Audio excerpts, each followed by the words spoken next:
Pada sel elektrolisis, kation-kation akan bergerak dan tertarik ke arah katoda, sedangkan anion-anion nantinya akan tertarik ke arah anoda. Pada percobaan kali ini, kita akan menggunakan elektroda inert yaitu karbon dengan larutan NaCl, menggunakan baterai sebesar 9 volt. Pada katoda, yaitu tempat terjadinya reaksi reduksi, terjadi persaingan antara air dengan Na+. Namun, pada akhirnya airlah yang nantinya akan mengalami reaksi reduksi. Ini karena nilai E0 sel air lebih besar dari E0 pada Na. Cirinya dapat dilihat dari perubahan reaksi yang terjadi, seperti dihasilkannya gelembung gas hidrogen atau gelembung air di sekitar elektrodanya.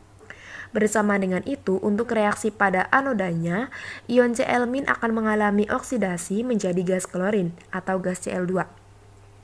Ini karena jika dikaitkan dengan teori, anoda larutan inert jika terdapat anion halida yaitu non-logam yang berasal dari golongan 7A, maka anion halida itulah yang nantinya akan mengalami oksidasi. Ciri-ciri yang nampak terlihat adalah tercium aroma yang khas seperti aroma kaporit, serta dihasilkannya gelembung gas hidrogen pada elektrodanya meskipun sedikit.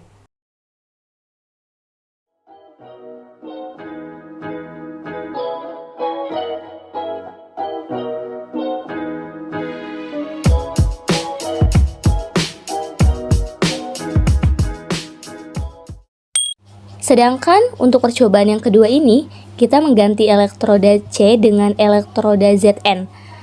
Untuk reaksi yang terjadi di katoda adalah air. Sama seperti pembahasan sebelumnya, yaitu karena E0 air lebih besar daripada E0 Na. Dengan ciri yang sama, yaitu adanya gelembung gas hidrogen di sekitar katoda. Namun, Zn pada katoda tidak berubah warna. Namun, ada perbedaan di reaksi yang terjadi pada anoda, di mana pada anoda bukanlah ion Cl- yang akan mengalami reaksi oksidasi, melainkan elektrodanya itu sendirilah yang mengalami oksidasi, yaitu Zn.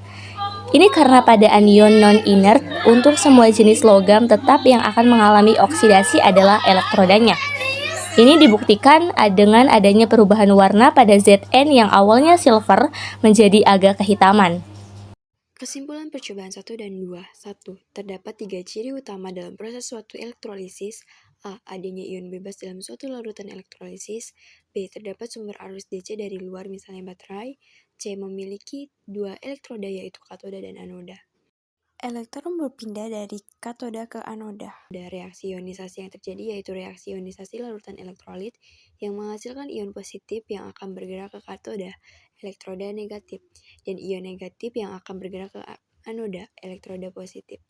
3. Untuk reaksi yang terjadi pada katoda baik elektroda inert karbon maupun tak inert zinc adalah air. Ini karena E0 air yaitu minus 0,83 volt lebih besar daripada E0 sel Na yaitu sebesar negatif 2,71 volt. 4.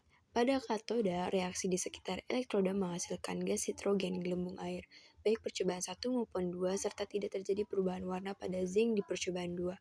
5. Untuk reaksi yang terjadi pada anoda antara percobaan 1 dan 2 berbeda. Ini karena pada percobaan 1 menggunakan elektroda inert dan pada percobaan 2 menggunakan elektroda tak inert. 6.